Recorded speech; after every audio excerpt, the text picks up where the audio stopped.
Merci Kabouya, merci Moïse, merci na maman Océa, merci na balandi nyonso ya Océa du Congo na confiance au bobosa kopé sa Océa du Congo lelo au Océa du Congo ekomi na plus de 18 000 abonnés alors ekozala isengopé soki que titoko na fin de l'année au boye pourquoi pas ekoma 30 000 abonnés 20 000 abonnés ekozala isengopo na biso au boye bisengo pona bino ba au boye bolandaka chaîne na bino Océa du Congo yango wana boko mona tango iso toza wana pona ko sensibiliser pona ko sala éveil patriotique oyo boye bande ko boyebi ke no mboka na biso eza kotambola na lolenge oyo boye litembu ya likukuma oyo boye ezo senga médecin pona koya kotelemisa mboka oyo boye déjà eza envoi ya mabe alors yango wana bozo mona phénomène oyo eza koleka na mboka na biso eza vraiment triste pasi na mawa lelo oyo boye ndenge boyebi na koleka te ça pour autant le makambo ya est ça pour autant le makambo ya Bunagana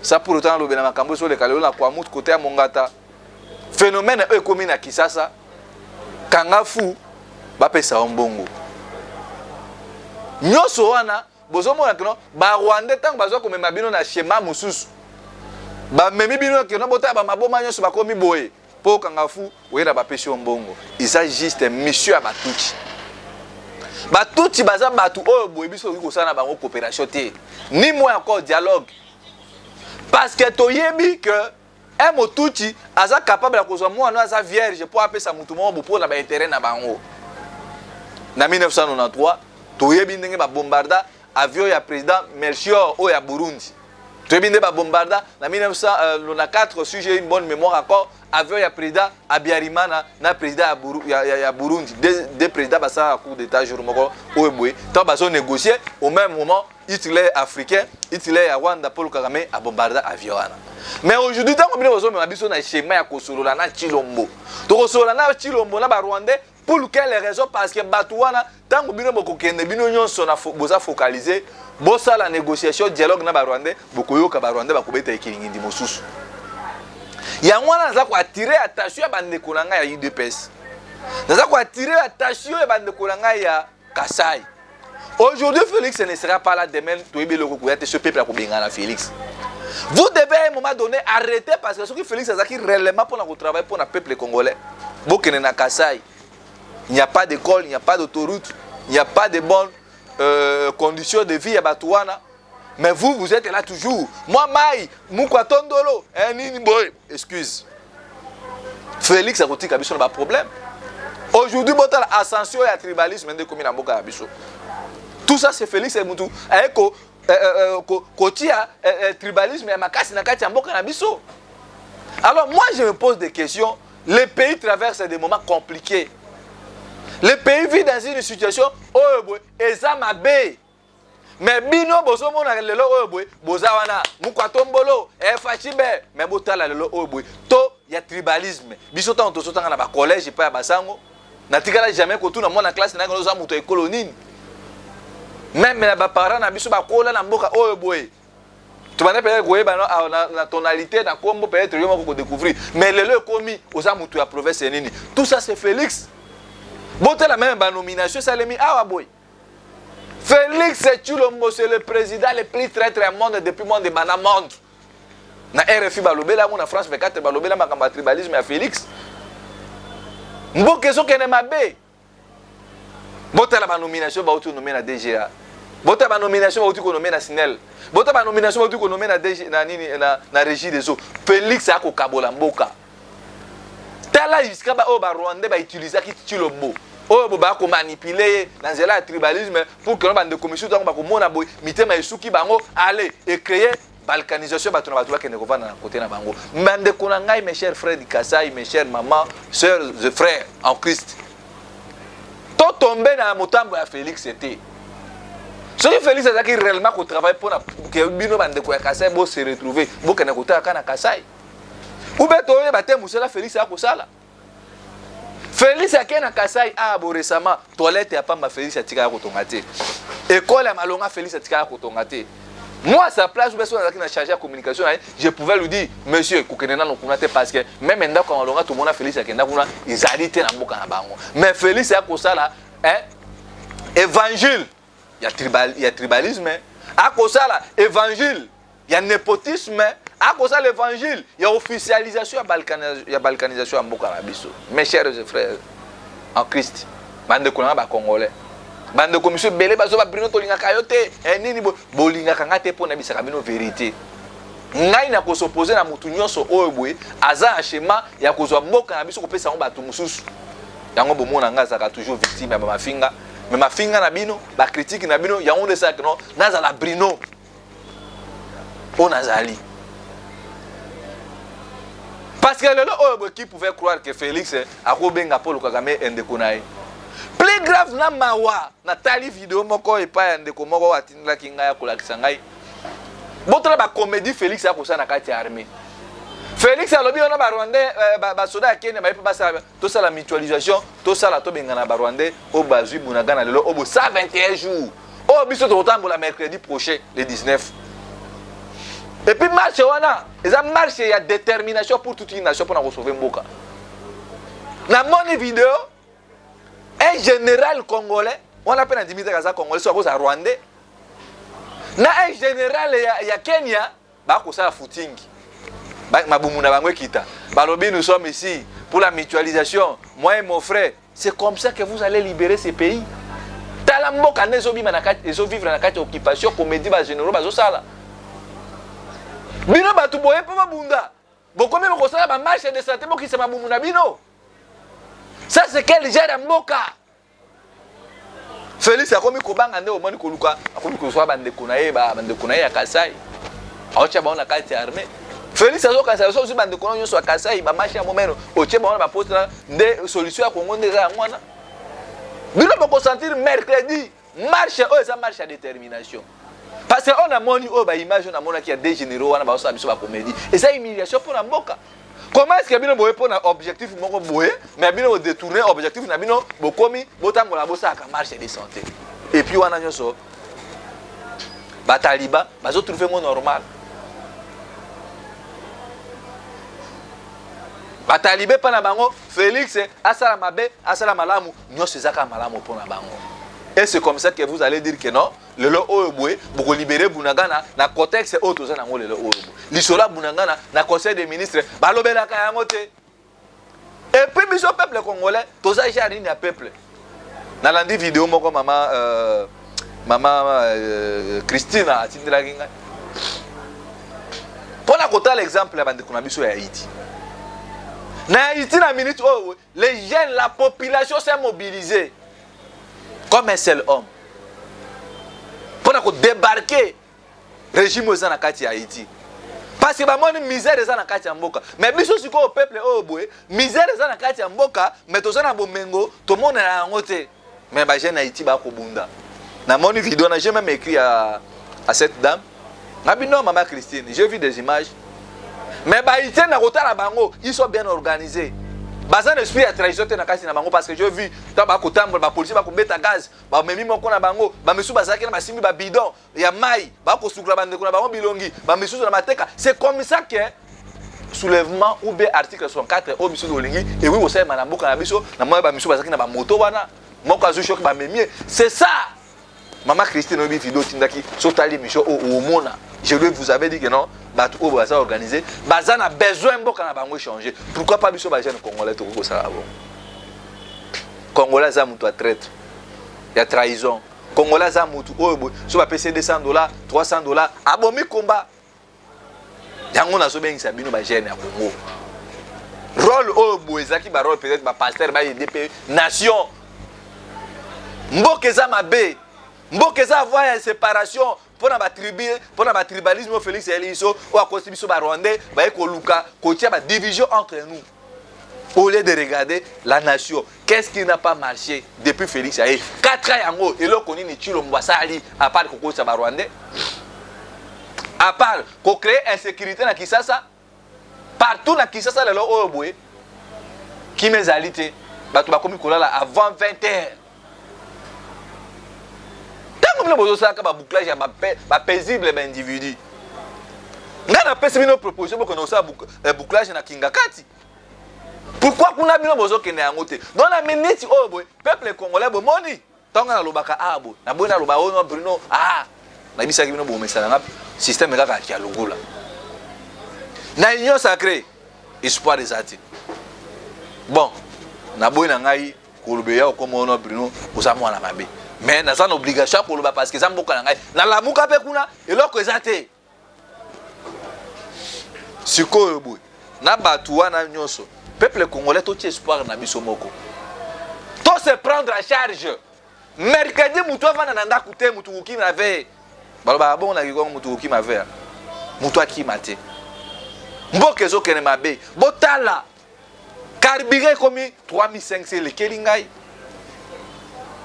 vie komi pasi ngonga nini biso to kobala peuple ya jar nini oyo boye tolongola tribu na mitu na biso tolongola tribalisme totala nanu intérêt supérieur mboka eza na contexte nini bino bandeko na ngai oyo boye bomona kanyoso kaka malamu union sacrée ikelevé lamuka ikelevé Moïse Katumbi bozomona que non batu oyo boye c'est un groupe ya ba oligarque basangani pona ba intérêt na bango ndeko ba intérêt na bango na minute oyo boye eza ya koyoka te ndeko moni tous les deux côtés bazotala ba intérêt na bango biso siko peuple congolais intérêt na biso eza wapi tana koloba makambo oyo boye omona bokuma ofinga ngai ngaza kana mobilisateur na ko sensibiliser conscience ba jeune les pasteurs congolais nous sont dessus ba leaders politiques nous ont dessus ba médecins donc classe autre ça na ngwa Congo oyo boy même biso mo pe ba jeune à un moment donné to se décevoir biso moko parce que Bruno Mimbenga azoloba bola na te moi cravate na lati oyo boy na moi gilet na che tona ko se comporta na balabala na yeba kate kono na la pe na moi chemise na lati na bima pe mutu na miso abatu mami kwa o na bomba ngo oyo bofinga ngo butu mo je vois la nation mercredi oh le 19 peuple congolais ba jeune nyonso liko za jeune pona mona ki na vidéo na ba itien na bana mike na ba mama ba minere ba bimande bande kona biso akunagana ba bimaki mukona pona kotambola libérer bunagana pas question mboge za occupation totalement na primature Sama Lukonde koti si bangulu tala niveau mboke ezokende Félix ayebaki ke non soit ça na mutu lokola papa na biso nani oyo boye pepe lungaka mutu asa na mayele abanga kolekele l'esprit ndebo mona celui qui akenda kozwa Sama Lukonde oyo boye azalaki un ancien affairiste Sama Lukonde eza babilo mobo bakoti si bangulu na kati ya primature ba liste moko ba kombo fictif ba ofuta bato wana $1,400 à chacun ousier ba ofuta $1,400.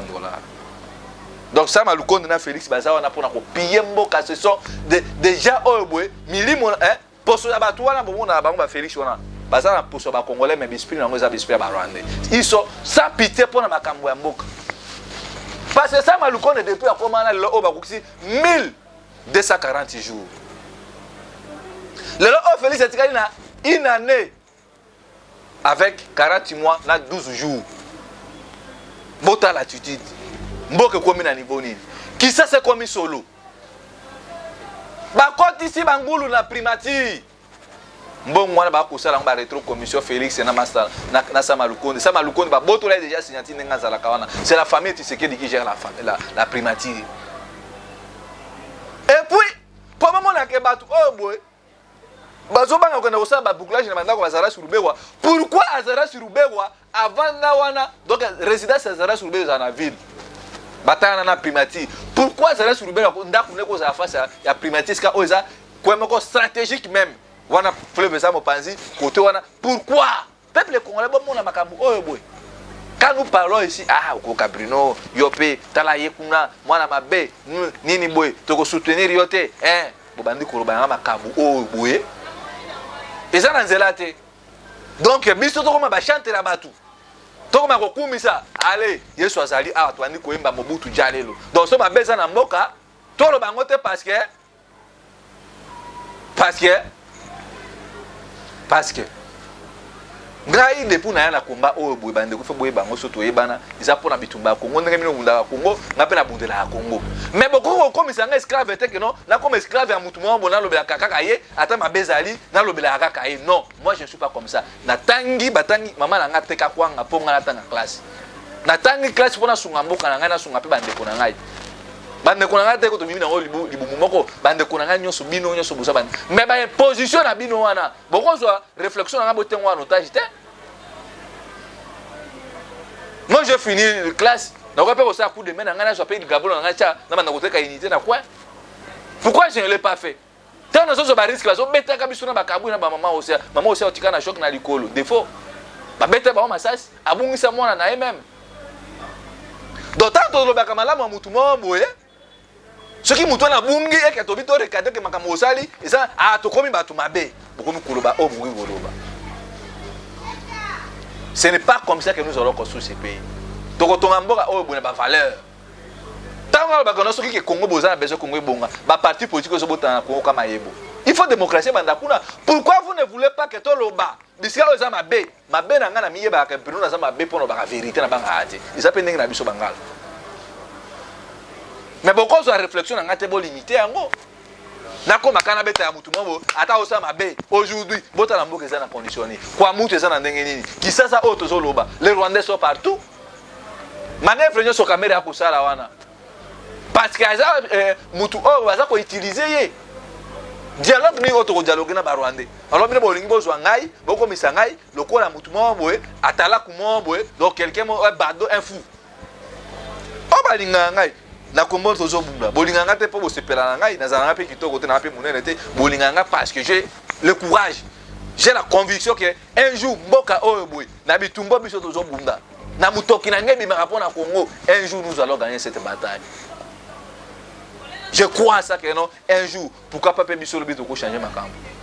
Pourquoi toujours bolinga to saka to kumisaka nani quand on critique les autres on trouve ça normal mais si on critique non bino bato bo sama eza mabe to mi bana mabe congolais défaut na biso za ngwana. Nous devons nous dire la vérité depuis to bana koloba que non aujourd'hui les leaders congolais nous ont trahi tout Lumumba loba kama kamwa ne botela ba problème na marché to na tout tambola. Leader ni congolais o boto iboza na fier que non azo bunda bitumba vraiment que non ba Rwanda bazonga na boka na bango ils sont là mais ils sont peu baza mukeo bazo tout ça vraiment que non Congo ezo émergence na yango donc botika ko imposer ngai o bino bokanisi wana ngazo bunda Congo lamuka oui tozaki na kati ya lamuka ezaki mutu na ba leader na ye et puis leader azaki na batu o bana ko sepena na leader na ye ezaki te que non église alléluia biso tout non. Bande konangai boye ba ngwa partir à lelo Bruno Mimbenga je combat le combat pour la nation mais rien ne m'exclut que l'on dans un parti politique mon songolo pakala et c'est connu de tout le monde. Pourquoi bande quoi monsieur ba parti qu'on ba loba makasu pourquoi botena ba on rigueur tende bozo tenir ngai biso quand même tozo ba courage wana ko bima na balabala ko zo bilenga zo ta mona bango Bruno Mimbenga papa na tika usa politique te ni moi comme maman na ngati ka usa politique. So s'engager au bout de jeunesse na biso to pesi yango to sunga mboka na biso to so mona ba mboka misu c'est la jeunesse ne mutu etel misaka mboka jeunesse des espoir ya lobby na ya lelo ndenga na lobaka yango ba jeune na Tunisie ya Haïti ya Brésil ba bunda po na mboka na bango mais vous êtes là pour me décourager. Yango na sengi na bino botika biloko wana aujourd'hui regardez comment ce que ne bato bazo sala. Aujourd'hui, à Tabazo, que non, Rwandais sécurité ça. Bazali, mais Bazo boya kolobango parce qu'ils savent que non, Bazo ba pression libanda, ba pression pas impérialiste. Ils le savent. Nos autorités le savent très bien. Que moque ça la situation mabe. Qui peut sauver ce pays? C'est la jeunesse, c'est les pasteurs des églises. Ba leader politique, bon classe politique congolaise, moi personnellement na tiaka ngo sur espoir. Pour bango tout wana baza au service ya ba occupant. Félix a trahi le combat et puis bande connaît baza na ba betere maboko mabe na ngai isa place nini soki na telemeli mutu kasali mabe to bunisa Félix po makambo changer donc lobi to linga to bunisi Félix to benga ba Rwandais mutu akoya wana akoma anganza makoma dictateur on va le combattre aussi na système na bango nyonso. Moi je ne combats pas l'individu, je combats le système ya Félix et ça système mabe ya moyibi ya mbongo à l'état ya lokuta ya mensonge ya makambo tu ya mabe ya incompétence akosa ba Rwanda na mboka combat ya Bruno yango wana. Aujourd'hui qui peut te faire confiance? Et c'est la même biso ba jeune tozo bundalelo ceux qui to libérer le Congo banani ba ko gérer mboka lobby. Est-ce que ces jeunes là sont formés, sont bien préparés pour la gestion du pays? Et que ça le quoi Mobutu to que non Mobutu azaki est compétent mais ba to banaki ka ko sepela na ye Mobutu nini botu ko so même bona ki gestion mboka ndenge zalaki. Oko za non journaliste, oko za non médecin, oko za na nani maître, oko za na professeur d'université. Mais yango te lobi non que non tu es un bon politicien, oza capable de gérer mboka. Dans na Congo, to ko ba ko vivre na esprit ya jalelo. Donc mutu akumisaka mama Osea yende wana malamu. Mutu akumisaka Bruno yende wana mutu malamu. Mutu akumisaka Y yende wana mutu malamu. Mais soki que mama Osea ça eloko mabe babite mama Osea bongo te. Allez, on t'attaque dans les réseaux sociaux. Je tiens ici à vous rappeler mes chers Congolais que Bruno Mibenga, je combats pour ma nation qui est en danger. Pour que nos Rwandais ba koti na mboka na biso to repousser bango to benga na bato wana nyonso bato asa ko faciliter occupation wana ya mboka na biso. Botika côté ninga de guerre, ba injonction, ça ne passera pas chez moi. Moi je ne fonctionne pas comme ça. N'attendez pas basango te que no po ba manipuler l'esprit na nga réflexion. Tout ce que le Moïse Katumbi fait aujourd'hui. Oh ba Félix ba osala. Et ça makamu oh ba sala ngo déjà mais le oh boy. Nzamba komi kota c'est ba on a pour ça. Il faut siko boy. Prise de conscience générale ya ba jeune congolais ndenge to bunda koloba ah butu moy ba Bruno ba ni to so tambola lokola mercredi oh boy to kozana balabala. Bon mon nombre mu keke ka batu oh ba kobima oh ba comprendre ça c'est ya lutte ya mboka. Bateka kama belete mais pas na biso ba so te kama belete. Regardez comment ce que mboka so kende. Bakomi côté katina mabeli na be espace que no ba na biso ba ndai ko sakana bakomi côté kango sinel kureza la raté ba nomination ba makere nyonso ba député ba ndai ko tia batingi pululu ba Daniel Tafu pour que bazo ka ba poste et puis bazo mbongo ba tia na poche na bango et puis par après bon bona to demerika na situation oyo boy yango na bengisi ba résister tout ba congolais nyonso ba lingi Congo les 19 biso nyonso na balabala na tongo avec détermination comme à Mali. Et à Mali plutôt, à Haïti. Bruno Mibenga, Mobundeli Mboka, na cause la première ligne. Bon, on a toujours la première ligne. Marche, on les a marché de Gono, ba leader mo ba pessimisme monde ba to misu ba kolo ba kono ba manipuler bino. To so bundana ah ba to soutenir combat oyo boy. Ils a bino bande ko akoto. To cause là on a déjà parti à Tongo. Pour que pas question, il faut Bounagani à libérer, quoi moutre et puis pour soutenir les frères de Stanabiso, le reste, tout est bien d'engager les hommes à Romé Mabiso. Alors je pense que je suis très clair. Combattre moutre sali que tout ça n'a pas tout bon pour la Bokabiso. Aujourd'hui, moi je cabane pour le tribalisme, pour les compétences du régime à Tshisekedi. Ce que mon Congolais a sali mabé au reproché au commis moutre mabé n'enga na commis le nom moutre mabé. Mais Zamba ebi bitumana na zo bunda na bunda bitumbe ça juste loyal. Maman aussi bango bazo luka bango butu moyi basa ba mabe mais tant katambola kana voya ya sembo pona mboka na ye bon mona ba biloko na ko réussir bisoté parce que nazali ko moko te na union sacrée nazali ko moko te na opposition nazali ko moko te na résistance nazana place nanga ona bikino na telemi abo na buta combat na résistance bazo to ba ebinga na litu nanga ne na bundaka. Alors les 19 bachala bafwa biso banso tobi maibele bana maluku bana kiseso bobi mana ba capitale ba kwa nyonso ya capitale mutu abanga te kono bouclage to bima to défendre mboka na biso entre la patrie ou la monde na bisabi iboka pilipili si la solote iboka pilipili ko si la solo moko pilipili ko limo azamba mais tant que pilipili ezali et que ba ko tout temps toujours na liboka solo ko si la radio to kuta na mercredi prochain pour na kobundira mboka na biso au Félix Azua Mwateki plus 243 81 73 11 702 plus 243 81 73 11 702 wana boki komela biso et puis les restes ma proposition ba idée na bino et kozala pe les bienvenus ngana bino tokutani soki nzambe alingi matondo inge d'abord établissement la maman Osea du Congo. Merci na bino batu onyo so bolandaka chaîne Obwe bo continuer ko s'abonner et puis bo liker ba j'aime na bino ba partage na bino et kozala pe une manière ya ko soutenir Osea du Congo. Merci Ingeta.